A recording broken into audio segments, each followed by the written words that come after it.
Hello friends, welcome back to our channel. இந்த வீடியோவில் நம்ம என்ன பார்க்க போகிறோம்னு பார்த்தோம்னா, ஜூலை 22 அண்ட் 23க்கான கரண்ட் அஃபேர்ஸ். ஃபர்ஸ்ட் ஒன், பிரிட்டனில் முதல் முறையாக தனியாக உருவாக்கப்பட்டுள்ள செயற்கை நுண்ணறிவு துறை அமைச்சராக நியமிக்கப்பட்டுள்ளவர் யார்?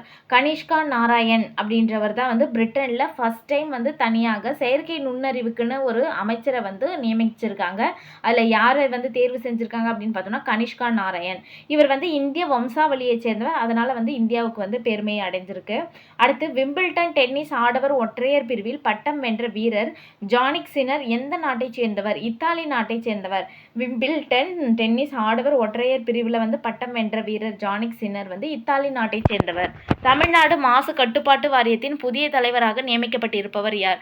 அனுராக் மிஸ்ரா அப்படின்றவங்க தான் தமிழ்நாடு மாசு கட்டுப்பாட்டு வாரியத்தினுடைய புதிய தலைவராக நியமிக்கப்பட்டிருக்காங்க. அடுத்து, எந்த தீர்ப்பை மறுபரிசீலனை செய்யக்கோரிய கர்நாடகம் தாக்கல் செய்த மறு ஆய்வு மனுவை உச்சநீதிமன்றம் தள்ளுபடி செய்தது அப்படின்னு பார்த்தோம்னா, தென்பெண்ணையாறு நீர் பங்கீட்டு தீர்ப்பாயத்துக்கு தான் உச்சநீதிமன்றம் தள்ளுபடி பண்ணியிருக்காங்க. தென்பெண்ணை ஆற்றினுடைய குறுக்கே மார்க்கண்டேயா நதி அப்படின்ற பிளேஸில் எர்கோல் அப்படின்ற பிளேஸில் தான் அணை கட்டுறதுக்காக இருந்தாங்க. அதை தடுத்து நிறுத்துறாங்க. அதனால் பார்த்தோம்னா கர்நாடகம் தாக்கல் செய்த மறு ஆய்வு மனுவை உச்சநீதிமன்றம் தள்ளுபடி செஞ்சுருக்காங்க. அடுத்து பார்த்தோம்னா, காலை உணவு திட்டம் எவ்வாறு பெயர் மாற்றம் செய்யப்பட்டுள்ளது? பெருந்தலைவர் காமராஜர் காலை உணவு திட்டம் அப்படின்ட்டு பெயர் மாற்றம் செய்யப்பட்டிருக்கு. இந்த திட்டம் எப்போ தொடங்கினாங்க அப்படின்னு பார்த்தோம்னா, 2022 செப்டம்பர் 15 முன்னாள் முதல்வர் மு.க. ஸ்டாலின் அவர்களுடைய பீரியட்ல தொடங்குது.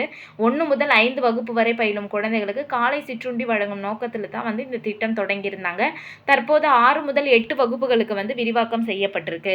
இந்த திட்டம் பெரியாரினுடைய பிறந்த நாளான செப்டம்பர் 17 முதல்வர் விஜய் அவர்களால் தொடங்கி வைக்கப்பட உள்ளது. அதாவது இத்திட்டம் பெரியாரினுடைய பிறந்த நாளான செப்டம்பர் 17 அன்னைக்கு 6லேருந்து 8ஆம் வகுப்புகளுக்கு விரிவாக்கம் செய்யறாங்க. அதை இப்போ தொடங்குறாங்க. தற்போது இந்த திட்டத்திற்கு ரூபாய் 217 கோடி ஒதுக்கீடு செஞ்சிருக்காங்க. அடுத்து, நீர் எழில் பள்ளி திட்டம் எதனுடன் தொடர்புடையது? அரசு பள்ளிகளில் தண்ணீரை மறுசுழற்சி செய்து மீண்டும் பயன்படுத்தும் விதமாக கழிவு நீர் மூலமாக தோட்டம் உருவாக்குவது மற்றும் நிலத்தடி நீரை உயரச் செய்வது அதெல்லாத்தையும் முக்கிய நோக்கமாக கொண்டது தான் இந்த நீர் எழில் பள்ளி அப்படின்றது. இந்த திட்டம் எங்க தொடங்கினாங்க அப்படின்னு பார்த்தோம்னா, சென்னை எழும்பூர் அரசு பள்ளியில தான் தொடங்கியிருக்காங்க. தொடங்கி வைத்தவர் யாரு அப்படின்னு பார்த்தோம்னா, பள்ளிக்கல்வித்துறை அமைச்சர் ராஜ்மோகன் அவர்கள் தான் இந்த நீர் எழில் பள்ளி அப்படின்ற திட்டத்தை தொடங்கி வச்சிருக்காரு. அடுத்து, 23வது காமன்வெல்த் விளையாட்டுப் போட்டி எங்கு தொடங்கியுள்ளது? ஸ்காட்லாந்தினுடைய கிளாஸ்கோ நகர்ல தான் 23வது காமன்வெல்த் விளையாட்டு போட்டி ஜூலை 23 இருந்து ஆகஸ்ட் 2 வரைக்கும். 23வது காமன்வெல்த் போட்டி ஜூலை 23 23 ஜூலை 23 இருந்து ஆகஸ்ட் 2 வரைக்கும் இந்த விளையாட்டு நடக்குது. போட்டி செலவுகளை குறைக்கும் வகையில் இம்முறை 19 விளையாட்டுகளில் இருந்து 10ஆக குறைக்கப்பட்டிருக்கு. போட்டிக்கு ஆகிற செலவு நிறைய இருக்கிறதுனால 19 விளையாட்டுகள்ல இருந்து 10ஆக குறைச்சிருக்காங்க. அடுத்து, ஐசிசி ஒரு நாள் போட்டி பேட்ஸ்மென்களினுடைய தரவரிசை வெளியிட்டிருக்காங்க. அதில் யார் ஃபர்ஸ்ட் பிளேஸில் இருக்காங்க அப்படின்னு பார்த்தோம்னா, இங்கிலாந்தின் டேரில் மிட்சல் அப்படின்றவர் 802 புள்ளிகள் பெற்று ஃபர்ஸ்ட் பிளேஸில் இருக்காங்க.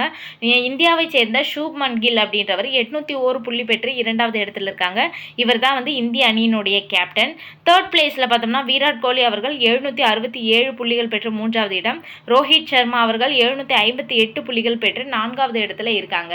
இன்னைக்கு என்னென்னலாம் பார்த்தோம் அப்படின்னு பார்த்தோம்னா, ஐசிசி ஒரு நாள் போட்டியில் பேட்ஸ்மேன்களோட தரவரிசை என்னென்ன, அதே மாதிரி காமன்வெல்த் போட்டி எங்கே தொடங்கியிருக்காங்க, நீர் எழில் பள்ளி திட்டம் அப்படின்னா என்ன, அதே மாதிரி காலை உணவு திட்டம் எந்த மாதிரி பெயர் மாற்றம் செஞ்சுருக்காங்க, அதுக்கப்புறம் எந்த கேஸ்க்கு உச்சநீதிமன்றம் தள்ளுபடி செஞ்சுருக்காங்க அப்படின்ட்டு, அதுக்கப்புறம் தமிழ்நாடு மாசு கட்டுப்பாட்டு வாரியத்தினுடைய புதிய தலைவர் யார், விம்பிள்டன் டென்னிஸ் ஆடவர் ஒற்றையர் பிரிவில் பட்டம் வென்ற ஜானிக் சின்னர் எந்த நாட்டை சேர்ந்தவர், பிரிட்டனில் ஃபர்ஸ்ட் டைமாக உருவாக்கி இருக்க செயற்கை நுண்ணறிவுத்துறை அமைச்சராக யார் நியமிக்கப்பட்டிருக்காங்க அப்படின்னு பார்த்தோம்.